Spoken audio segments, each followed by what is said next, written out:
Depuis qu'on s'est réveillé ce matin, on ne pensait qu'à ça. Mais bon, le verdict n'est pas tombé tout de suite, d'après que notre avocat a plaidé. Et il y a aussi les avocats des policiers. Je ne sais pas si je ne me trompe pas, 6 ou 7 avocats. Et chacun d'eux a pris la parole pour pouvoir aussi défendre leurs clients. Donc nous, on ne peut rien dire, on est derrière la justice. Nous voulons à ce que la justice soit faite pour la mine.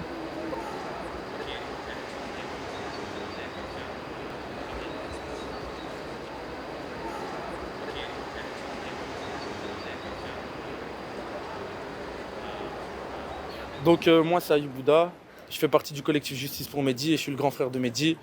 Il a été percuté par une voiture de police qui roulait à près de 98 km/h, ils ne l'ont pas assisté au sol et donc on lutte pour la vérité et la justice pour Mehdi.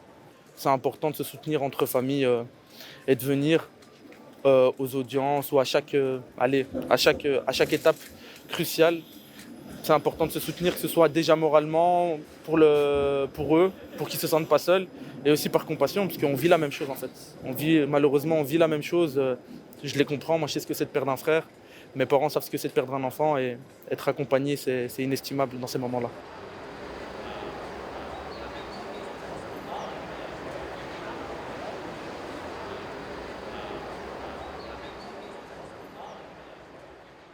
Le corps de Lamine n'étant pas encore enterré, il nous est très difficile de faire notre deuil.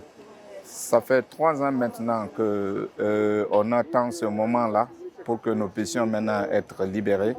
Mais jusqu'à présent, vraiment, comme la justice n'est pas encore rendue, il sera très difficile de le faire. Si la justice était rendue et qu'on pouvait au moins enterrer notre fils, dans ce cas-là, on peut commencer à faire notre deuil tout de suite. Il est encore à la morgue à Bruxelles. On parle de dizaines de milliers d'euros, c'est ça, et c'est énorme. Et c'est indécent. C'est indécent de saisir un corps pour de l'argent. C'est indécent. Ça, c'est le premier point qui me choque. Et après, dans l'affaire, c'est le manque de communication, le traitement. Nous, pour le vivre, voilà, moi, c'est des trucs qui me choquent. La famille, comment elle a été traitée, la rétention d'informations claires qu'il y a eu par rapport à la famille. Si je dis pas de bêtises, la première expertise dit que Lamine Bangoura serait décédé d'une overdose de marijuana. C'est ridicule. Et c'est même insultant en fait pour sa famille. C'en est insultant de venir et avoir des propos comme ça envers eux. Plus le fait qu'ils ne puissent pas faire leur deuil, c'est quelque chose d'inhumain. Et moi, c'est des choses qui me choquent clairement. Moi, j'aurais pas pu faire face à ça avec autant de calme. Ne pas pouvoir enterrer mon petit frère, j'aurais pas pu. Et la déshumanisation médiatique, malheureusement, ça, nous aussi, on le vit. Mais c'est des choses qui pèsent. C'est des choses qui pèsent. Au-delà de l'aspect juridique de ce qu'il y a dans le truc, c'est des choses qui pèsent moralement et mentalement. Surtout que les gens le grand public ne se tient que sur ces informations-là.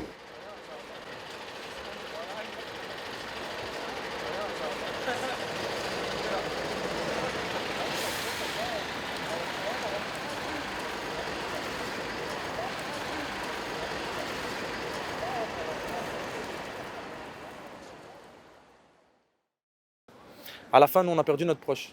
Et on le vit seul à ce moment-là. Donc je pense qu'il y a, dans la lutte contre les violences policières et l'aide pour les familles des victimes, il y a aussi un aspect qu'il ne faut pas négliger au-delà de l'aspect juridique qui est très important. Il y a un aspect social qu'il ne faut pas négliger. Et voilà, il y a des familles qui essayent de se reconstruire derrière ça.